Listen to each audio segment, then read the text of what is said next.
5টা মিনিটের লেগে তুই খালি একটু আয়া পর তোরে মাইরা আমি ঘুমামু ভাই, আমার ঘুম হয় না। বাংলাদেশের অভিনয় জগতে এক অনন্য নাম মোশাররফ করিম।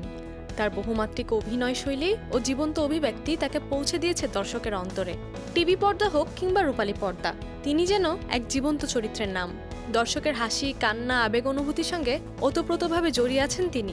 শুধু দেশেই নয়, আন্তর্জাতিক অঙ্গনেও পৌঁছে গেছে তার অভিনয়ের অনন্য ছাপ। কিন্তু জানেন কি, এই আলো, প্রশংসার, জনপ্রিয়তার মাঝেও মাঝে মধ্যে অভিনয় ছাড়ার কথা ভাবেন তিনি। তোরে মাইরা ঘুমামু, তুই একটু আয় ভাই। সম্প্রতি এক খোলামেলা সাক্ষাৎকারে মোশাররফ করিম অকপটে বলেন, মাঝে মাঝে মনে হয় অভিনয় ছেড়ে দেব, কিন্তু 10-12 দিনের বেশি ঘরে বসে থাকতে পারি না। তখনই বুঝি অভিনয় ছাড়া আমি আর কিছুই করতে পারি না। তবে অভিনয়ের বাইরেও মোশাররফ করিমের ভেতর লুকিয়ে আছে আরও এক সৃষ্টিশীল সত্তা, একজন লেখক, একজন সম্ভাব্য সাংবাদিক। তিনি বলেন, চাকরি করার কথা ভাবতেই পারি না, কিন্তু লেখালেখি করতে ইচ্ছে করে, সাংবাদিকতাও করতে ইচ্ছা করে। অনেক আগেই ভাবতাম তারিক ভাইয়ের ইন্টারভিউ নেই, আবার হায়াত ভাইয়ের দীর্ঘ ইন্টারভিউ নেওয়ার ইচ্ছাও জাগে।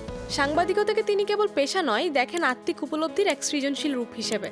তার ভাষায় আলাপ আলোচনা মানে হচ্ছে আমি নিজে সমৃদ্ধ হব, সে আলোচনা দেখে বা পড়ে অন্যরাও সমৃদ্ধ হবে, আনন্দিত হবে, নতুন কিছু জানবে। এদিকে আন্তর্জাতিক পরিসরেও থেমে নেই তার পথ চলা। 2025 সালের 8ম বেঙ্গলি ফিল্ম ফেস্টিভ্যাল অফ ডালাসে প্রদর্শিত হতে যাচ্ছে তার অভিনীত স্বল্পদৈর্ঘ্য চলচ্চিত্র আবার্ড দ্য সার্কেল। পরিচালনায় মাহমুদুল হাসান টিপু, সঙ্গে আছেন তার সহধর্মিণী ও সহশিল্পী রেবেনা রেজা জুই।